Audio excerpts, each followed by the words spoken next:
Legends! Napag-usapan na natin kung ano nga ba yung pwedeng makita sa early game. Yung late game, ang gusto kong malaman, Claude over 1-1 ba tayo? It depends on the level of execution. Medyo mas madali gamitin yung heroes dito ng TNC in terms of ease of execution naman. Kasi simple lang yung trabaho nila. Sapak-sapakin yung nasa harap at i-zone ng isang glue and then may mga tamaan na shadow. Pero ito sa mid lane nabibigyan ka agad, mainit yung suntukan. Kung ikaw binabaril-baril nila si well, expected naman yan. Pag meron ka isang Kimi, lalo na pag full yung stocks, no? Kasi stonks ka rin dun sa panahon na yun. Dahil tumatagos-tagos nga yan. As long as meron siyang nababaril, ituloy-tuloy lamang. And maagang panggugulo ang pinapakita ni Chakno dito. Mabilis na rotation mula sa Onyx Philippines. Mukhang sila makakakuha nitong Little Wanderer sa may bandang gitna. And so far, Onyx Philippines, ito ba ang ina-expect natin na progression ng early game kung saan sila ang nakakalamang sa mga early trades? Yeah, Ay, wait up! talaga. Sumama na kagad si Zayda. Grabe, napakaaga na ito. May kalamangan talaga yung Kimi dito laban sa Zushin and Hilda kasi ang dali i-keep nung red stacks or yung passive ni Kimi. But also, I think medyo aral din sila sa rotation sa ginagawa ni King Kong, no? Na usually kapag nasa side niya yung Little Wanderer, talagang mag-detect siya ng effort, dumaan ng mid at i-contest yung Little Wanderer. Nadali siya ng konti and naunang nakapag-level 3 si Zayda. That's why naka-rotate din sa middle lane na naka-ready rin yung TNC samantalang hindi ready yung Onyx. And so far, looking at our Infinix in-game equipment, wala pa namang very interesting na nakikita. Solid start lamang, elegant gem para dito kay Super Prince. At mukhang umaabante si Trimar ng bahya. Still, very calm ang Land of Dawn. Wala pa masyadong big na suntukan, pero si Brusco ay kinailangan na umalis. Malaban talaga And wala silang ideya kung nasaan si Zayda. Babaril-baril lamang ito si Lancy. Tutulungan nila mag-clear wave. Itong si Trimar na level 4 na rin. Lancy as well ay nagpa-level 4 na dun sa may baba. Ngayon, nakatakin nila sa may ibabang parte itong turtle na ito habang si Zayda ay kumukuha muna ng kanyang farm. Oo, tuloy lang ang pag-take ng turtle. TNC Pro Team mahawakan at i-reset nila ito. Pinakaunang pagong pa lang at mukhang sinasayaw na. Pero Super Prince sa level 4 may activated na Crimson Beacon. Sumasama na rin sa gitna ay nag-double lane na itong si Kelra. Napakagad ito. Papasok din ito si Trimar. Nag-grab-grab na nga ba siya? Pero si King Kong ang nagtagumpay doon sa unang pagong. Natas din sila. Sinagamit yung kanyang flicker. Pero si Chakno yung flicker din.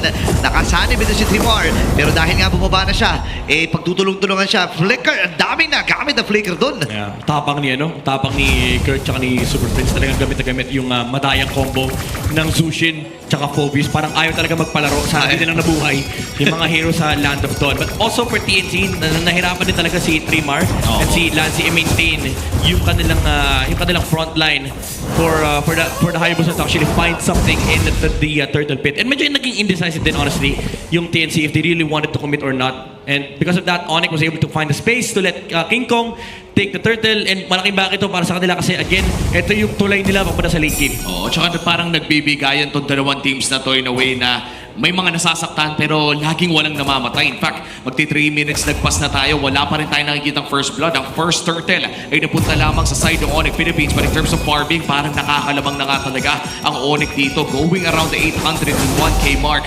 Slight poke na magagaling dito kay King Kong. 50 seconds pa bago lumabas ang susunod nating turtle. Men, ang kalmado sobra. Parang may mali. 4 minutes, no? 0-0. Tsaka kung babalikan natin sa mga statistika, di ba, ang taas ng first blood ratio, ang taas ng early game na aggression dapat talaga. Pero para bang nirespeto ng TNC at Onyx ang isa't isa dito sa larong to, no? Pero ito si Brusco na babarubal na sa loob ng jungle ni Zayda. Pero nandiyan naman si Trimar para mangalaga, no? Si Brusco ay mapapaalis niya. So far, maaagawan lamang ng green stick naman. Pati yung traction pulse binabato doon sa golem. Wala kailangan kasi nila i-contest kasi ito pang gugulo ng Onyx, they're allowed to do so because of the Hilda and also the Zushin. And for TNC, di sila makahanap ng angulo dito na makaharap ng potential pick-off with Chakno gamit ang kanyang tectonic charge. Onyx, nagiging hayahay yung kanilang buhay kasi tuloy-tuloy lang yung pag-farm ni King Kong at pala ni Kelra. Yun yung nakakatakot kasi si Kelra nakakapag-double lane. Second double lane niya actually yung ating nakita and King Kong ay makukuha yung pagong ng malaya. And that's the second turtle of the game na mapupunta sa kamay ng Onyx Philippines. Still no kills down the board. 5 minuto na ang ating tinitignan dito. Wala pa rin masyadong bakbakan. Ito talaga yung sunod sa case to victory ng ng Onyx Philippines na sinabi ni Wolf kanina during the Howl, yung disruptive heroes laban kay Zaida na napipigilan talaga yung Hayabusa sumama and maging active sa mapa. Sarado si Brusco ang nagiging target. Kalahati siya. Flicker. And of course nakakagad. Trimar ipapasok. And yung grab na pa inabitawan. Beacon ay kinumit na rin yung Super Prince. Pero kung bibit-bit. Benigyu din. Delikado. Ako po! Pinagtulong-tulungan ng first blood kagad napunta dito sa TNC. May bawi din naman dito si Shaq. At ang napatay na si Super Prince. At asin si King Kong dito. And yung wave na lang sa gitna. Naging punriya ng TNC. Ngayon si Kirk ay manggugulo muli. Kailangan parang lugi ata sila sa naging trade na yun kasi si Benny ang namatay. Makakapag-push pa ata si Kendall dito. That's a turret going to the hands of Onyx Philippines at lalaki pa kanilang gold lead to 2,000 against TNC. Sobrang unwarranted yung attempt ng TNC knowing na wala yung Hayabusa dun sa top side, and Onyx Philippines, they had all the right heroes. And unfortunately for Benny QT, napagtripan siya ni Kirk at na rin ni Kelra, even committing the Blazing Duet para siguradong hindi makaka-stocks dito si Benny QT because of the additional movement speed na pinoprovide nung kanyang ultimate. Oo, tuloy lang ang pag-siege para sa Onyx Philippines. Para bang hindi nakakaharap ng malalaking trades ang TNC Pro Team. But this time around, may cross-map trade naman. Torres sa baba para sa Torres sa taas. At mukhang makakapag-farm pa nga si Benny Cutie at si Lancy. So kahit papano, no, may nahanap ang side ng TNC Pro Team. Habang nagkita na ang dalawa dito sa may bandang gitna. Wala pang malaking teamfight na nagaganap pero 15 seconds bago lumabas ang pangatlo at huling pagong ng larong ito. Ito na ba yung oras na dapat nakahanap na ng teamfight ng TNC? Yeah, they need to. Kasi at this point, sobrang massive ng farm ni Kelra. Again, di naman ganun kalaking problema for TNC to actually find it out in terms of scaling. Kasi once na lumabas naman na yung mga blade armor, ay magdudusa rito yung Claude. But you can also say the same thing, no, for TNC. In fact, dalawa yung counter ng blade armor nila. If Kirk and Bruce was able to buy those items, si Lancy at si Benny QT will be heavily reduced in terms of the damage participation. Even si Zaida. Oo, nagsasayawan na nga dito, no, para sa pangatlong pagong ng larong ito. Hawakan nila Kirk pero mukhang liliko pabalik para sa TNC Pro Team. Biruin mo pangatlong pagong pa lang, ay sinasayaw na ng napakatagal. Yun nga bisbigyan pagsayaw meron din ko sila gagawin. Nasayawan ba ito ng TNC ng Onyx PH? Ngayon si King Kong pa rin.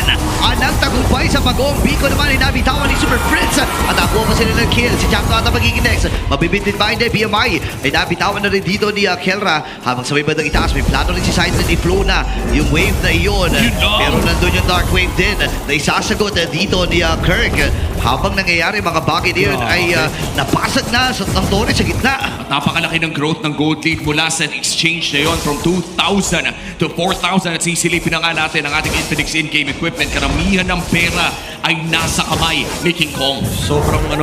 Sobrang iba sa identity ng Onyx to. Pwede pala yung ganitong laro ng Onyx no, na hindi sila aggressive.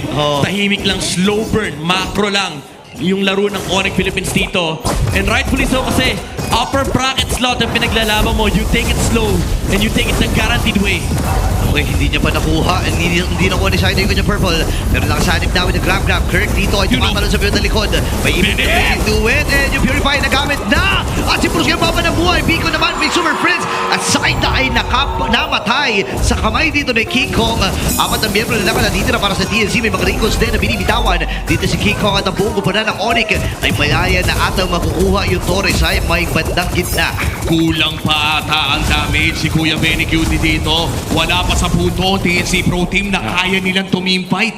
Malaki talaga yung disparity pagdating sa gold. Kaya hindi ganun kadali for TNC to actually find these skirmishes. And even yung Kimi, nawawala na rin yung parang impact sa mga team fights. Kahit pa sabihin natin meron siyang additional control, the fact of the matter is itong Lancelot ay sobrang laki ng problema for TNC and wala silang reliable way. Again, nabanggit natin ito during the drafting phase, yung lockdown ay almost non-existent sa side ng TNC. Oo, kailangan talagang kumapit ng tectonic charge in the perfect timing dahil hindi katulad kanina ng game number 1 na may kasabay siyang Alice na Throne of Ruin ay siya lamang ang dinedependahan ng TNC Pro Team. Kailangan ma-channel yung vintage Chaknu na makahanap ng isang killer na set against Onyx Philippines.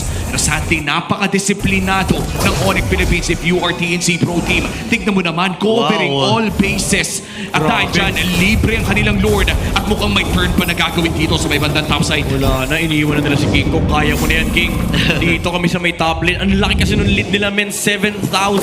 I don't think TNC is willing to fight into Onyx right now. Kaya ganito yung galaw ng Onyx kasi inaabuso nila ngayon ngayon yung kabaitan ng TNC. Oo, tsaka wala rin silang option kung lalaban sila doon. Alam nila na lugi sila pagdating sa mga items, lugi rin sila pagdating sa levels. And I think magandang desisyon na rin ng take na kinuha dito ng TNC. Antay nila na magkamali dito ang Onyx Philippines sa pagpasok ng Lord na to. At mukhang yun talaga ang win condition na titira sa TNC. Bukod sa patagalin ng larong ito, kailangan nilang hintayin na magkamali ang Onyx Philippines. Pero napakahirap kasi na antayin magkamali ang isang world champion na naghahanap ng upper bracket slot. Ito ang laro na magsisecure sa kanila ng upper bracket at itutuloy nila ang pag-push. Here comes the concealed play mula dito sa Onyx Philippines. At mukhang si Chakno ay kailangan dumipensa sa may bandang gitna. Damage away from Lancy Society. Saida ay mapapakwad Shadow pero makakaalis naman ng buhay. Hindi ng mga puncture na yun, Ben, Para isang puncture hampas lang yun. Nawala yung kalahati ng buhay ni Saida. Di ba, isipin mo yun, napakahapdi na talaga and sobrang gap din kasi design na pagdating sa level sa items. So para bang kailangan isipin ng TNC ngayon kung paano po protektahan ni Chakno itong mga miyembro at kasama niya dito sa Phoenix Army. Beacon ay nagamit din ni Super Prince. Disiplinado. Walang binibigay yung Onyx Philippines. Ayaw. Grabe, may ganitong version pala. Oo. Parang parang Team Falcons, Aurora, yung laro nila yung macro slow burn talaga. Kakainin ka sa gold lead. And palalakihin lang nila to the point na hindi mo na kaya. Dumipensa. Nanonood yung Team Liquid Philippines ngayon medyo nalulungkot na sila sa napapanood nila ngayon. And 8.5K, 8,000 gold lead for Onyx Philippines. Umaasa pa rin ang Cavalry na sa TNC mapunta ang larong ito para sa kanilang upper bracket chance. But if you are Onyx Philippines, sobrang laki na ng ngiti mo ngayon. Slow burn na laro, lamang ka ng 8,000. Kapag nanalo ka dito, upper bracket secured. Nihintay ng Liquid actually na magsalita si Burrito. 2 beses pa lang nag-play-by-play si Burrito, men. Walang clash na nangyayari. Ayaw mamigay ng Onyx Inaantok Philippines. Kailangan mo ba ng kape, pre? Ben, tumayo na nga ako para ganahan at malupitan Pero, Wala Wala ayaw din. At saka pre, masasabi ko ito yung Onyx time na clean version. Oo. Parang R&B version, pre. R&B version. R&B version. Kumbaga So meron slow na. eh. So slow. Meron tayong lakas ng Pinas dati, hip-hop, rock. Ngayon Oo. naman, lakas ng Pinas na medyo indie vibes. Yung kanila, di ba, yung Onyx time. Onyx time. Ito, acoustic Upbeat version. yun, Ngayon upbeat yun. ngayon Ito R&B. Paano? Hindi ko kaya, pare. May mga kulot yung Shout Onyx kay time. Leo. Shoutout kay JR. Alam mo, lagi hinihiling ko pa rin hanggang ngayon na sana kumanta ng lakas ng Pinas si JR. R&B rendition, pare. Ano kayang tunog doon? Pero ito na yon, Onyx Philippines. Pinatunog na yung Lord, pre. Secures this Lord. Walang magawa ang TNC Pro Team kung hindi Pinapatagal. manood. Grabe! At pinapatagal pa. Pinapatagal. 13-10. Hihintay nila yung 13-10. Ayan na. Disiplina malala, pare. Disiplina malala para sa Onyx Philippines. Nakakatakot to para sa mga Sobra. teams na nanonood. So, lalo sa ibang region, nakakatakot to para sa ibang region. And ito yung laki na kiklip. Bakit nga ba ginagawa ng mga teams to? Para ma-ready nila yung tri-lane setup. Yung 13-10 na Lord lalabas ng 13-41. So, kontrolado ng Onyx Philippines yung harap ng base ng TNC.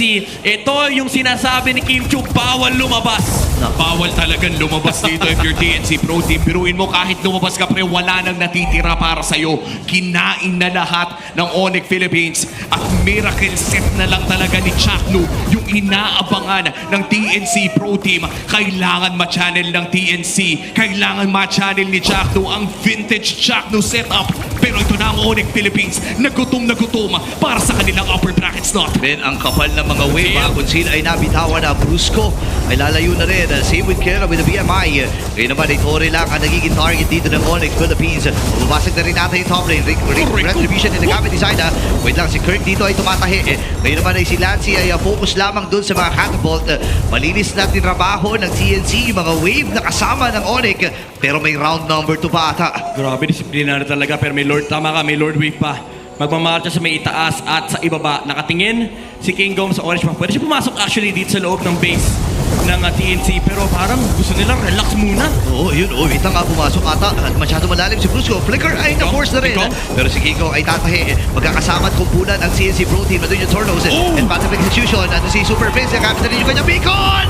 At si Penny QD namatay. Nagamit din ni Kirk yung kanyang Winter Crown. Ngayon naman ilabas ang territory sa itaas. Kirk ay mapupuruhan din talaga. Lahat siya makakuha noon. 3 miyembro laban sa 4 ang natitira. Si Kirk lamang ang naging kabayaran. Bumili na rin ng POD dito si Kiko. Napaka-hapli na talaga. Lahat ginagamit din yung kanyang Wind of Nature. At si Kiko ay nagbe-base lock na. Lassie makakamatay. Pero si Kela ay